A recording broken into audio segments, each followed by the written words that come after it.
Hello and welcome to Dialogue.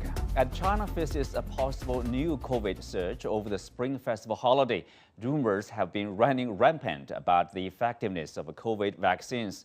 So how important is vaccination in boosting the immunity and reducing severe symptoms? And is it still necessary to get vaccinated after you've been infected? How likely is it we could have a vaccine that will eradicate the virus in a complete manner? To find out, I'm joined today by Dr. Alice Time, internist at Ms. Maddie Women's Hospital, Dr. Dennis Carroll, president of the Global Virome Project, Dr. William Hazeltine, chair and president of Access Health International, and Shao Yiming, member of Vaccine Task Force of China's State Council Joint Prevention and Control Mechanism and chief expert on AIDS of China's CDC. That's our topic. I'm Xu Qinduo.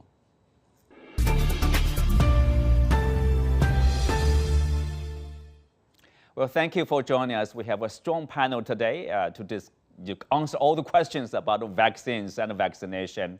Well, I think people in general are familiar with vaccines. For example, we eradicated smallpox completely. And the World Health Organization is trying to do the same for polio and measles. And then the question is I will start with Dr. Tan. How different is COVID-19 from, for example, smallpox?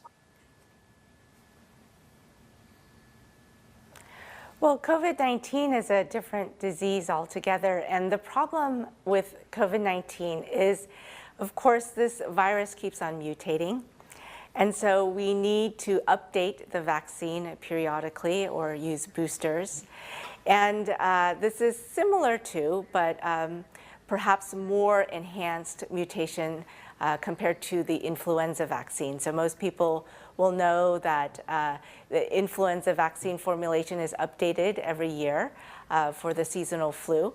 And this is perhaps what we may have to do with COVID-19, is to update our vaccines on a yearly basis or perhaps as needed so that we can protect the people against this disease, which will become endemic. In other words, COVID-19 will not be eradicated. We will most likely have to live with this disease for generations and generations. Mm-hmm. So Dr. William Hazeltine, so we have to live with this virus, and obviously it is different from the case like with the smallpox. We can get rid of them behind us completely. That is partly true, but I think it is also very likely that we will, over time, develop very potent antiviral drugs. Let's take another disease, HIV/AIDS. We haven't got a vaccine for that. In fact, the most recent vaccine just failed today. The announcement failed today. That doesn't mean you can't eradicate HIV. In Botswana, they've done it. They've done it through use of drugs that not only treat and reduce the infection, but also prevent infection. We now have a drug that will prevent infection from HIV with one shot every 6 months, probably. It certainly will treat it, and now it's being tested. One shot every 6 months is very likely to prevent it. So if we do the research in your country, in the United States, and where the research can be done best, I think we can do much better than even vaccines. It is true that vaccines are unlikely to stop this infection. That doesn't mean we should give up all hope. We should continue to work as hard as we can to use our best intelligence and drugs to treat and stop this infection. Mm-hmm. Dr. Shao Yiming, so of course in China there are different vaccines also available. The thing is, are we still, investing in new vaccines with the hope with the higher vaccination rate, and so we can somehow build a wall to stop the spread of the disease? Yes, I would like to go back to your initial question, which is, smallpox is a DNA virus. The virus has a DNA polymerase. It has keep the virus in high fidelity, no mutation, the DNA virus. For COVID, it's RNA viruses. The polymerase make a lot of mistake when replicate the virus. And the virus has a lot of mutations. This is one thing. Second thing is the vaccine we used for COVID mostly are non-replicating vaccines. For smallpox, including the polio or the measles, we all use a live attenuated vaccine. The vaccine is like a viral infection. It has a stronger immunity, long durability. Like a smallpox vaccine can last protection last 10 years. So unlike the non-replicating type of vaccine, or we call dead vaccines, last about 6 months. And another thing we cannot eradicate because the smallpox do not have animal reservoir. It affects only human. So the COVID virus has many animal reservoirs. We can control the human infection. Like in China, we have in the zero COVID control period, we have knocked down 106 times outbreaks. But there are so many animal reservoirs, we cannot eradicate the COVID epidemic. That's another reason. So I think we are totally talk about different viruses, different vaccines, and also different control strategies. As to your second question, we are continue develop new vaccines to help to fill in the gaps. Maybe we can discuss that later with Yeah, we will talk more our about colleagues. yes, the vaccines and vaccination. Thank you, Dr. Shaw there.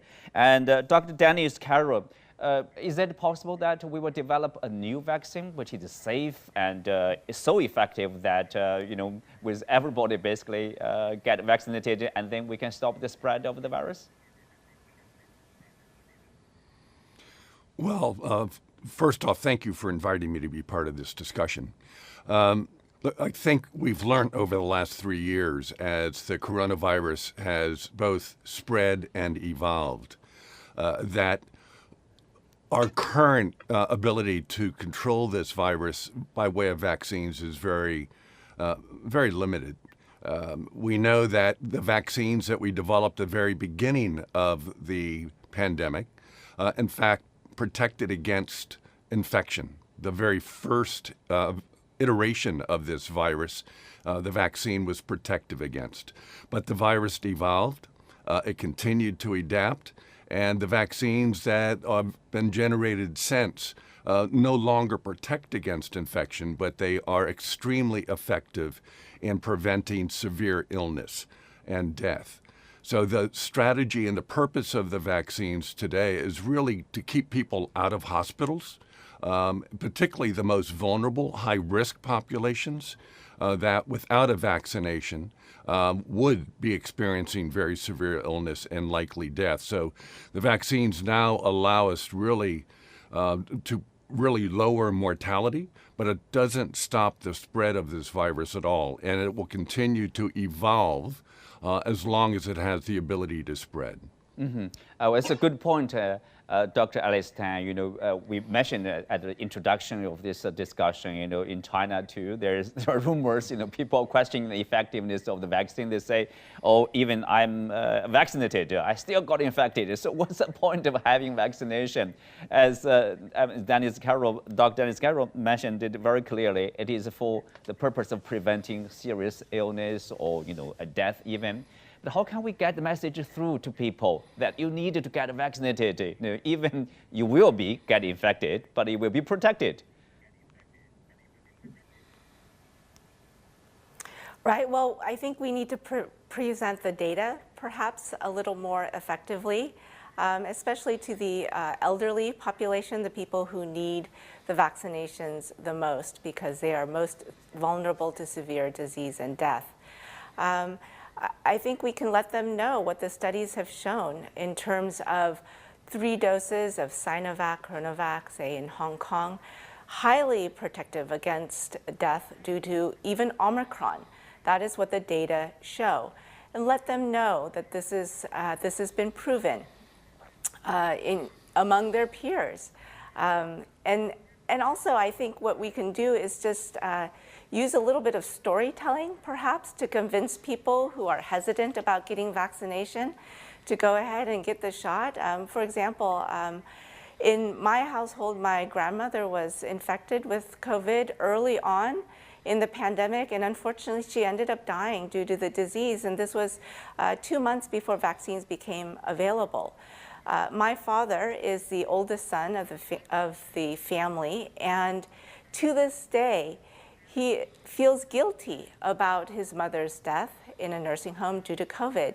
He cries every time he thinks about his mother dying alone due to COVID in a nursing home. Tell people these kinds of stories so that they are moved beyond just the facts. The human aspect of why they need to get vaccinated is to keep themselves safe and to keep their families safe against severe disease and death. Yeah, to protect the people you love. Sorry to hear that, but that's obviously a very touching. I mean, what happened there to you and your family, and people will feel related to that, hopefully.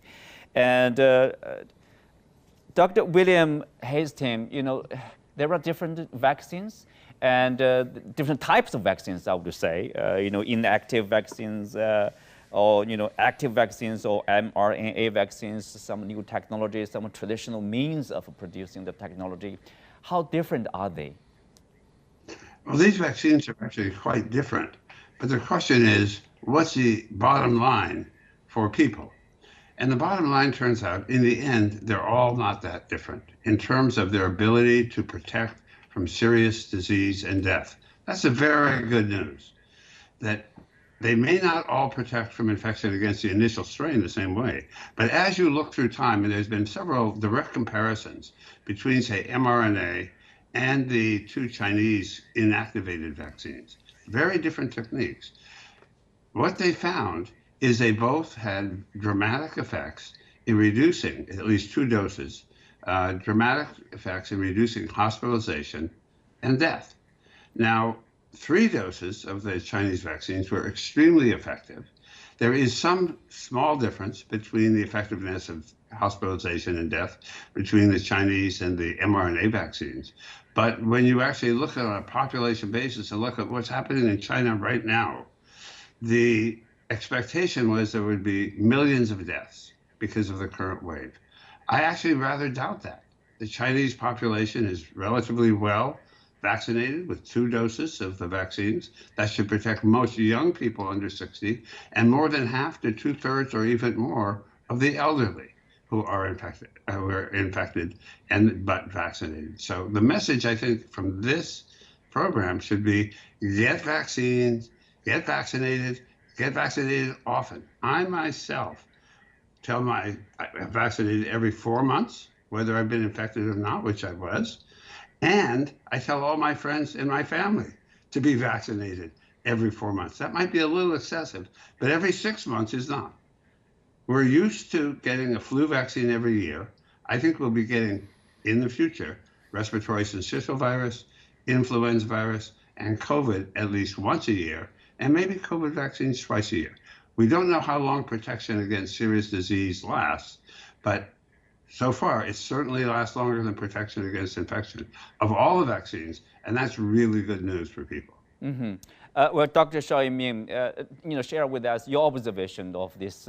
Basically, we can call it like a first wave of infection in China, which largely concluded, I would say, in most parts of the country. Your observation of the serious cases, or the death, or the effectiveness of the Chinese vaccine in particular, and that's part of the question, right? Yeah, I think as you mentioned, people say why, if the vaccine cannot protect the infection, why we use it? I think there are two traps there. One is the vaccine actually is designed. Most of the vaccine is designed to prevent disease. It's like when we have a placebo-controlled trial, we only test those who has reported symptoms to see if they are get a viral infection. People no symptoms, we don't test them. So the vaccine, the endpoint of the study is to reduce disease. So that is one thing. Second, in the past, before COVID, human society never have a large-scale nucleic acid test to look with a microscopy to look for infections. Or several thousand years infectious disease control, we never done that. So formally, we do not know actually how many infections have been happened for many other vaccines. But this time we had this. So it tends to see the vaccine is no use. Actually, it's used very, very good. Our colleagues have mentioned the Hong Kong study and many other countries' study have shown that vaccination protects severe disease, hospitalization, and death. That is no question. Uh, I think there's another, all vaccines have such an effect. So that is a pretty good thing. Both the traditional inactivated and new technology mRNA vaccine, they all can reach that. But that is not enough. We still want to develop new vaccines to see if they can provide a certain protection to infection. This is to control the epidemic spread. In China, actually, we have already approved 12 vaccines. It, that is the efforts to further develop new vaccines to can further protect infection. Including we have 5 inactivated vaccine, 5 protein vaccine, and also we have 2 viral vector. 2 of them has been used the nasal vaccine, inhalation. So all the other vaccines are used injection in the muscular injection, but they do not provide a strong protection in the mucosal, where the virus come in to infect us. So now there are 2 vaccines approved in China for nasal and mucosal use. So that we are just testing if they can provide a certain help to prevent infection. So there are new generation vaccines. There will be WHO also encouraging for nasal use vaccine for provide a better protection for infection. Some new development or good to know progress is being made there. And Dennis Carroll, here's another question about the protection. When people got infected and then we know that or we will get immunity from the infection, how strong is that kind of immunity? In particular, if you compare that immunity with the immunity people get from vaccination. Well, that's really an important question because, as we know, most of the world has not had access to the vaccine. But there's speculation that several billion people on the planet have already been infected and carry some protective effect by virtue of that infection. So I think as we go forward, we're going to be finding a combination of both vaccination and natural infection as triggers for giving you the kind of immunity that will reduce severe illness and death. And let's be very clear that when we talk about severe illness and death, we're talking about principally high-risk groups. For most of the population, infections tend to be mild. But for people over the age of 60 and people with pre-existing conditions who may have other underlying conditions, a cancer or some kind of illness or diabetes. Those are the populations that are most at risk. And we know that vaccines are really the key to limiting their illness, really being able to protect them from severe illness. So as we think about going into the future, it's really critical that we target the high-risk groups. Not all populations are equally vulnerable, and making sure that those high-risk groups are getting the vaccine, natural infection does not provide for those high-risk groups the kind of protective effect that it may provide for younger, healthier people. Dr. Alice Tam, of course, we know that there's the mutation ongoing. For example, with Omicron, there are subgroups over there. And even there are a combination of different types of virus like Delta and Omicron, for example. And we're not clear like how lethal that could be, the new strain or the new kind of virus over there. So does that mean, our pharmaceutical companies will continue to develop new vaccines or new generations of vaccines to deal with probably newly mutated strains or viruses there? I think there are two possibilities. First is, as we have a bivalent formulation of the mRNA vaccines, basically it's mRNA that codes for the spike protein of the BA4 and BA5 subvariants of Omicron, in addition to the original strain of the SARS-CoV-2 virus. So we may see modified strains, compositions of vaccines going forward, or if we are able to develop a pan-coronavirus vaccine that offers sort of a variant-proof protection that is durable, then we may not need as frequent updated vaccinations. So those are a few possibilities that we have on the horizon. I would like to add one word about reinfection rates. Here in South Korea, 1 in 5 of our new diagnoses of COVID-19 are reinfection cases. So this is something that other countries need to keep in mind.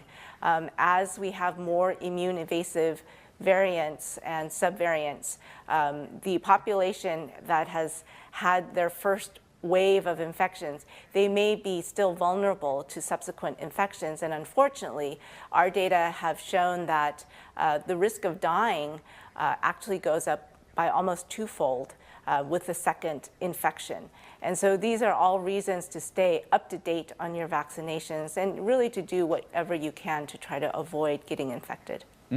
So Dr. Alice Tan, so can we say we can be a little bit more, more positive about the reinfection because obviously it's lower 20% of the population will get reinfected, and also the seriousness will be much, much less than the first wave of infection?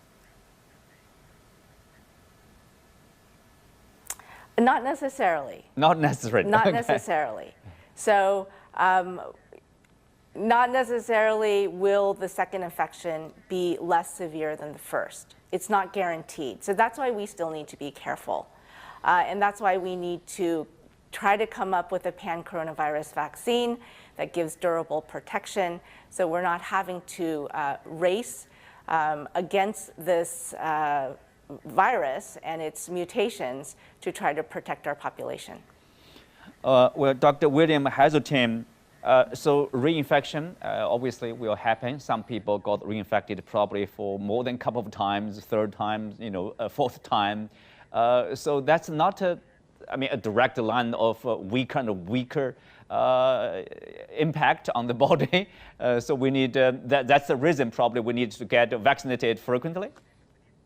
Well, there are a couple of reasons. The first is, one thing we haven't talked about is long COVID.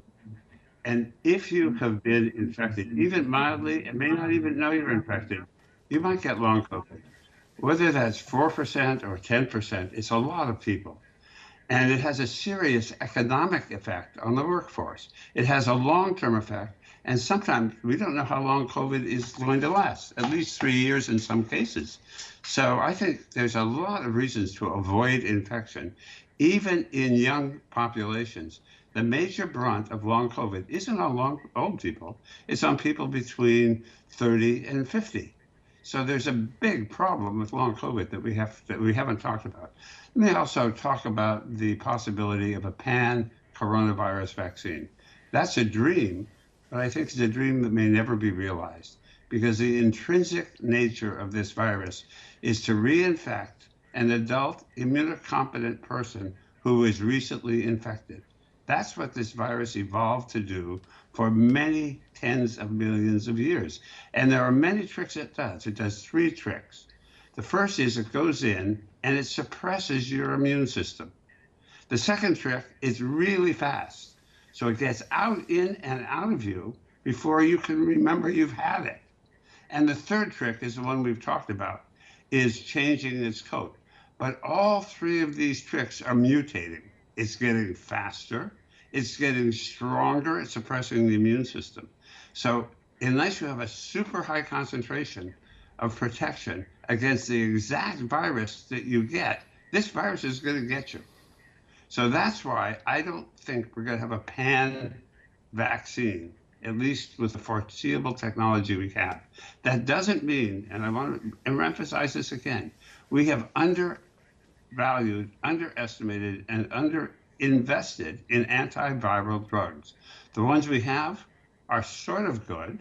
They protect some people from serious consequences, but they don't prevent infection.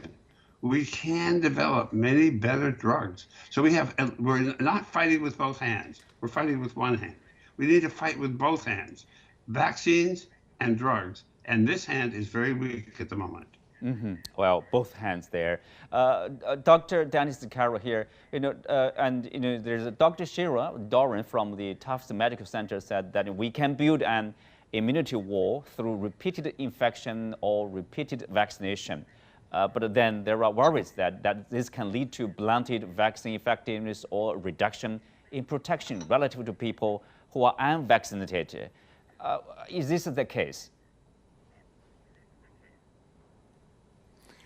I'm sorry, could you repeat your question? I didn't quite understand it. Right, basically the idea is that there's a suggestion we could build an immunity wall by repeated vaccination or repeated infection. Is this the case? Well, certainly with vaccinations, we can maintain a high level of protection. There's no question about that, and we've seen that over the last 2 years. Natural infection is much, much more difficult to calculate. It has to do with just how severely you are infected, and what's the overall amount of virus that may be, infecting you. Right. So vaccines provide you with a known amount of protection, and natural infection may provide some. We don't know how long that protection would be. Again, I think differentiating between the populations that are more vulnerable than others, I think we really have to be much more strategic. There is this issue of long COVID, and still that is a significant mystery as to who gets long COVID and how long COVID lasts. We still don't understand that. But for severe illness and death, we understand who that population is, and we need to make sure those are the people that are getting priority access to vaccines. Right. Dr. Shao Yiming, very briefly, so after the first wave of infection, that means China will continue, despite that, will continue to focus on the vaccination. Yeah, I think that's right. Approach, by repeated vaccination, there are limits because not only the resources for vaccine, but also our inner resources for immune system. You cannot overwhelm the immune system by one disease. Right. Second is the repeated infection. Sorry you have a high cost of life. Dr. Shao. Well, that's all the time we have. With that, we come to the end of today's discussion. Many thanks to our guests. You can also find us on the CGTN app on YouTube. I'm Xin Duo. Thanks for being with us. See you next time.